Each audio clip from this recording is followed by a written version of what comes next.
Court का फैसला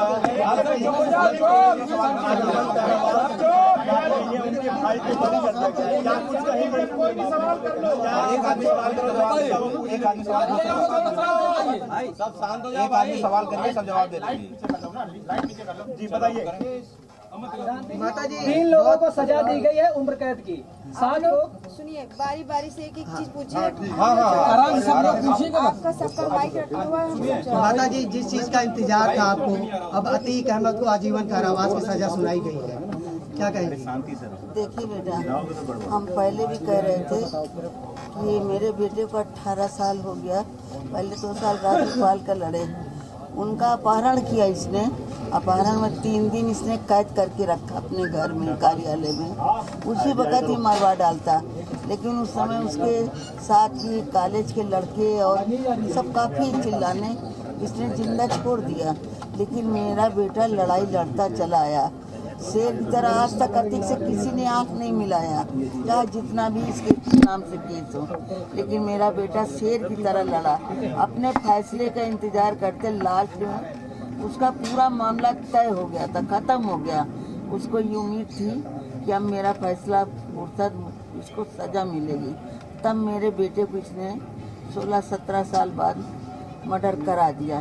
ये फैसला जो आज अदालत से मिली है, उस पर मुझे पूर्ण विश्वास था और मिला, लेकिन ये उसका अपहरण केस का है। उसके बाद मेरे बेटे का अपहरण न सुनने दिया न देखने दिया, उसका मर्डर हो गया। तो अब मेरा यही निवेदन है कि अपहरण केस में इसको आजीवन कारावास हुआ है, लेकिन बाद में मेरे बेटे का मर्डर हुआ। मेरा बेटा कलम की लड़ाई लड़ता था, बम गोली की नहीं लड़ता था। इसलिए कलम की लड़ाई को उल्लंघन करके काले कोट खाकी वर्दी की बेइज्जती कर दी। इसलिए मेरा यही निवेदन है, जो भी अदालत फैसला दे, ने मुझे मुख्यमंत्री जी के ऊपर विश्वास है कि मेरे बेटे का मर्डर का इनको फांसी की सजा सुनाए। ये तो मेरे बेटे का अपहरण का केस था, लेकिन मेरे बेटे का मर्डर हो गया। साथ में 2 मेरे उनके सुरक्षा कर्मी थे। तो बताइए, जब इन्होंने काली कोट और खाकी वर्दी का इज्जत नहीं किया, उनको मार डाली, उनके वर्दी पे कीचड़ मारा, तो आगे ये हम पब्लिक को क्या छोड़ेंगे। इसलिए मेरा मुख्यमंत्री से ही विनती है कि इनको अब फांसी दिया जाए। अच्छा, अब सजा हो गई है, अब लगता है कि उमेश जी की आत्मा को शांति मिलेगी? देखिए, ये तो उसका अपहरण में लड़ रहा था शेर की तरह, लेकिन जो अब लास्ट में 3 मर्डर उसने करा दिया, जेल से कराया है, ये आजीवन कारावास है। इसमें उसको अंदर क्या सुविधाएं मिलती हैं, क्या नहीं मिलती, इसलिए वो पुराना खूंखार बदमाश है, पूरा आधा डकैत है। वो नोट के बल पे आगे कुछ भी कर सकता है। इसलिए मेरा मुख्यमंत्री से यही एक निवेदन है कि मेरे बेटे जैसे हत्या उसने कराई है, साथ में 2 सुरक्षा कर्मी गए हैं, तो इसने खाकी और काले कोट की इसने लिहाड़ी बेइज्जती कर ली, तो इसको फांसी की सजा सुनाई जाए। इसलिए कि हम लड़ने योग्य नहीं है, ये फैसला मुख्यमंत्री जी के ऊपर है, अदालत के ऊपर। सीएम साहब से क्या कहेंगे अब? हम सीएम साहब से यही कह रहे हैं ना कि जैसे मेरे दरवाजे की बदमाश ने अपने गुंडों को भेज करके और 3 को संहार कराया है, मेरे बेटे और 2 सुरक्षा कर्मी को, तो हम तो बार बार कह रहे हैं ना कि मेरा बेटा उस समय वर्दी पे था और सुरक्षा कर्मी भी थे, कोई वैसे नहीं थे, गाड़ी से उतर रहे थे। उस समय इसने मर्डर कराया।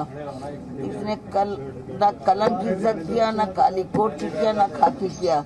इसलिए मर्डर के इसने तो दे दिया अपहरण का, लेकिन मेरे बेटे 3 मारे गए हैं। इसलिए मेरा मुख्यमंत्री जी से यही गुहार है कि इनको फांसी दिया जाए, इनको जिंदा न रखा जाए। हाईकोर्ट में अपील करेंगे क्या? 7 आरोपियों को बरी कर दिया गया है। इसमें अशरफ एक है, अतीक का भाई जो अशरफ है उसको बरी कर दिया गया है। टोटल 7 लोग बरी कर दिए गए हैं, लेकिन उसमें तो मेरे बेटे ने बताया था 10 लोगों के। वो सब जो वकील आएंगे हमारे, तो सारी चीजें वो बताएंगे। अब ये है कि मेरे 3 लोगों को सिद्धदोष किया गया है, जिसमें एक सर श्री अतीक अहमद, सर श्री दिनेश पासी और खान सोलत हनीफ को।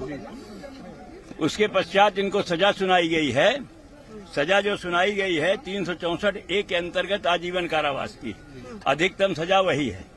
और बाकी में 1 लाख रुपए का क्षतिपूर्ति तीनों आदमियों को देना पड़ेगा, 1 लाख रुपया। सूक्ष्म ये दंड प्रक्रिया संहिता में ये दिया गया है, विकल्प के आदेश के खिलाफ पुनर्वाद होता है, अपील होती है। तो यानी कि आप हाई कोर्ट में अपील करेंगे? हाई कोर्ट में होगा ही, और कहीं दूसरी जगह अपील नहीं हो सकती।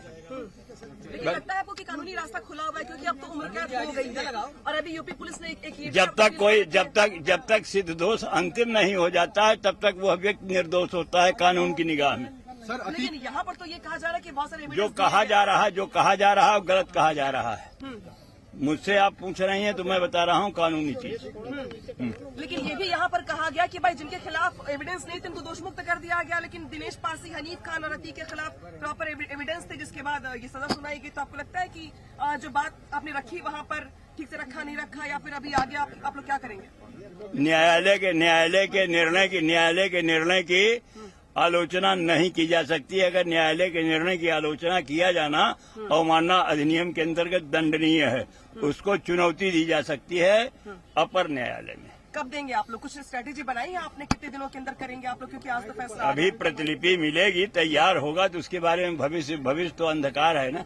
सर, अतीक को क्या साबरमती सर शिफ्ट करेंगे अभी आपके बारे में? क्योंकि सुप्रीम कोर्ट अभी ऑलरेडी सुप्रीम कोर्ट की गाइडलाइंस के अकॉर्डिंग अभी साबरमती में है, तो क्या अभी आज सजा मिलने के बाद साबरमती लेके जाया जाएगा या जो सर्वोच्च न्यायालय का निर्णय है, सर्वोच्च न्यायालय के निर्णय की माना जाएगा। जो लड़ाई आपके पति लड़ रहे थे उस लड़ाई को आप आगे लड़ेंगी? आप नहीं? बिल्कुल लड़ूंगी, क्योंकि मुझे न्याय चाहिए, आतंक नहीं चाहिए। आतंक का मतलब है कि फिर आप भी हो सकते हैं, मैं भी हो सकती हूँ, अगला कोई और भी हो सकता है। मैं इसलिए चाह रही हूँ कि उसका आतंक खत्म हो, चाहे जैसे भी खत्म हो।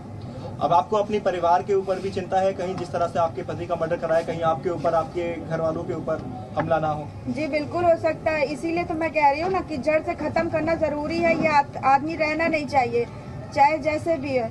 न्यायपालिका ने न्याय दिया है, मैं उनके न्याय का सम्मान करती हूँ, और लेकिन मैं इस मुख्यमंत्री जी से निवेदन करूंगी कि इन्हें चाहे जैसे भी हो, इनको कारावास दिया गया है, नहीं मिलते हैं, ये कारावास में भी घटना कर सकते हैं। इस वजह से मैं ये चाहूंगी कि मुख्यमंत्री जी इन्हें खत्म करें, चाहे जो जाए। ये नहीं रहना चाहिए, अशरफ अतीक अहमद नहीं रहना चाहिए, चाहे जैसे भी हो। गाड़ी पलटवाने की मांग कर रही हैं आप? मैं गाड़ी पलटने की मांग नहीं कर रही हूँ, मैं चाहे ये कह रही हूँ कि वो चाहे दंड जैसे भी दे, जिस तरह से देना चाहे, वो उनके ऊपर है, और मैं फांसी की ही मांग करूंगी उनसे।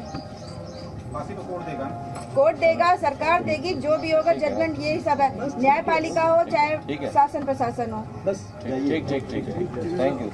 अब यही करने हम लोग एक छोटा एक करके भैया दे दिया भैया।